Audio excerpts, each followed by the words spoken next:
Hello and welcome to Aisha's Take.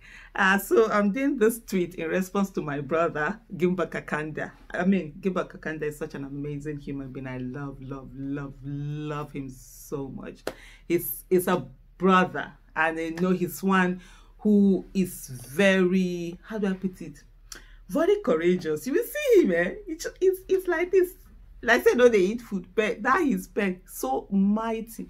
I remember during the NSAS protest when, how he dared, he stood there, and how he was arrested by police, and, sort of like they vandalized his properties, broke his, what do you call it now, iPhone, a lot of physical assault on him and everything, and he still stayed on, kept going and stayed on strong. So it's about this tweet that he did anyway. So, and I said that I was going to, Gimba can write. He can write for Africa. Me, I can't write. Maybe I can talk for Africa. So here I am with this tweet that he has done. So this is the tweet. Okay, oh gosh, where has the tweet? I actually, myself and technology, it's something else. I'm always struggling when it comes to technology. I actually just took it and put it here. Now I can't even find where. Okay, yeah, I've seen it. Oh no, I haven't seen it. Oh, I thought I've seen it, but I haven't seen it. Sorry, I'm having to do this. Oh my goodness, I don't want to start this video again. I want to, oh gosh, where is this thing? I can't find it. Oh yeah, I've seen it. Fantastic. I've seen it. We learn every day. I'm never afraid to say the fact that when it comes to technology, I really don't know anything. I'm like, but when I learn something and you see me doing it, you think I'm an expert. Okay, so Gimba has this, so he did this tweet where he said, I know obedience are quick to boast that their support for Peter Obi isn't transferable. So what happens if after the London meetings, he backs out of the presidential race and endorses Atiku? Are they going to boycott the election or mobilize for a different third force party?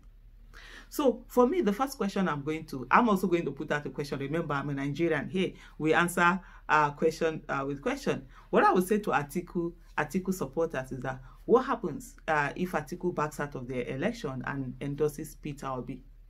From my own point of view and where I'm standing, there is more likelihood of Atiku dropping out than it is for Peter Obi.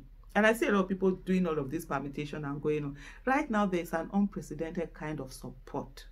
People all over, and it's increasing. It's not as if it's even decreasing. So let's even imagine that, before, he didn't want to do this thing, and then now, can't you see where it is going? Meanwhile, on the other hand, Atiku's support is waning. It's waning seriously. So why people are looking at the fact that, the London meeting, possibly, me, I'm saying it as a matter of a lot of PDP governors are actually reading the handwriting on the wall and are just saying to themselves, look, let me remove these glasses, it's distracting. I don't know why all of those, the ring light, there's a ring light I'm using, it keeps showing. Please, if you know how to do this, put it in the comment section. I'm learning every day and I'm always open to learning. So for me, I look at that meeting and what I see is the fact that a lot of these PDP governors are saying that Atiku isn't going anywhere, honestly. And it's not even about just within this election, all the election. In 2019, I said something. I said that if PDP had used another person other than Atiku, PDP most likely would have won that election. And maybe that's my own opinion. I might be wrong, but this is the way I see it. If they had used anybody, maybe they had used Tambuwal or any of those people, people would have come out to say, okay, because people didn't want Buhari. What had happened in 2015 was actually happening in 2019. But the fact was that the person that PDP chose, if PDP had gone with Tambuwal, I can tell you that most likely they would have been in government today. Why? Because a lot of people who stayed back, because a lot of people stayed out of the 2019 election, they refused to vote. They would have come out to vote for that PDP, even if they don't want PDP, because they make one thing that people forget, and I keep saying this thing a lot of time, is that it is not the party, people who are loyal to parties that are deciders of election. It is those people who don't have any party, who really don't care. Oh my goodness, they are warning me about my battery, but you know what? I'm going to continue. I'll quickly round up.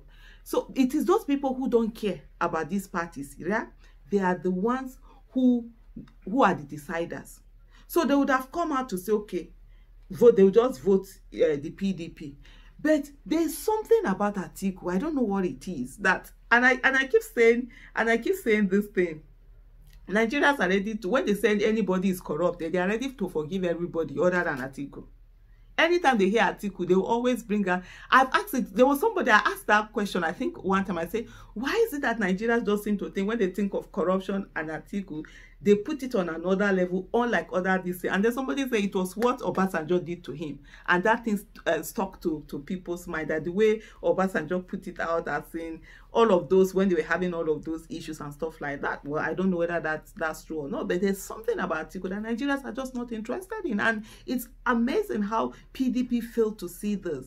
And where everybody was saying, oh, the presidency should go to the south, they are coming in to bring in a northern person. We might say that, oh, it doesn't matter, this, that, but there's something that it's on ground that was already a sort of like a gentleman's agreement. That was the same thing that that this person, what's his name, Jonathan, failed to do. There was a gentleman's agreement that after his first term, after that, what, he wouldn't do another one again, which he didn't, and that made people angry, which is the same thing that Atiku has done. So to my brother Gimba, I'll say, why are you not looking at it from the point of view that maybe APC governors are tired? No, not APC. Maybe PDP governors are tired and are saying that, okay, maybe this thing might not fly. Let's look for the one that will fly. That could be a possibility. But to come back to the question, really, and for me, I'm not I'm a Peter Obi supporter. I'm not a party supporter.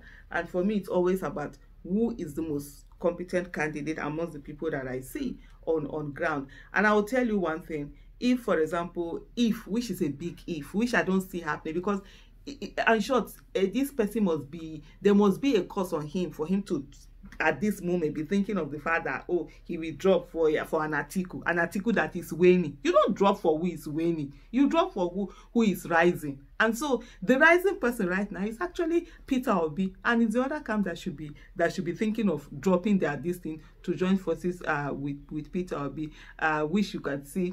Probably that's what is happening. But anyway, personally for me, I would just say, oh, of course, absolutely not. Supporting Atiku in what way? Even 2019, I never supported him. I don't have, I'm done with all of those kind of things. I am one person who supports based on my conviction. If I'm convinced about you, I'm going to support you. If I'm not convinced, I'm not going to support you. And so for me personally, I would say, I'll just focus and continue to focus on the legislative arm of government, which is the bedrock of democracy anyway. And I think on this, I need to do a video specifically on that legislative arm of government, which a lot of us are actually neglected, because that's where the way power is. So, but for all Peter Obi supporters, I beg, forget about all of these issues that you are hearing. It's what they call asking you this, that. If there's anybody dropping that looks most likely to drop, it's actually Atiku Abubakar, because the Northeast, it doesn't have the Northeast the way he would have thought. There's no region that he particularly even has right now. None. No. Southeast, no. South, no. South, Northeast, no. Because of the emergence of the vice president, a lot of people are putting that permutation that he doesn't have that much hold over. So he is the one that doesn't have much hold. At least with Peter Obi, you can say southeast, south, southeast, south. Southwest is going to be a ground. Especially that Lagos. That Lagos, I dey see say go shock people. Northwest, not really, but he can be able to pull his 25. The goal will be to pull that the 25%. Where again, North Central, he can pull a huge this thing there. Where again, Northeast, he will go for the 25% and just get your 25% and be able to get certain states like that. Where else? This 2023 election, it's not predictable. Anybody can win, like I keep saying it, and the people who wanted the most will be the ones to win. And right now, it is Peter Obi supporter that are showing that they wanted the most. Okay, so I give back. That's my video for you. Take care. Bye.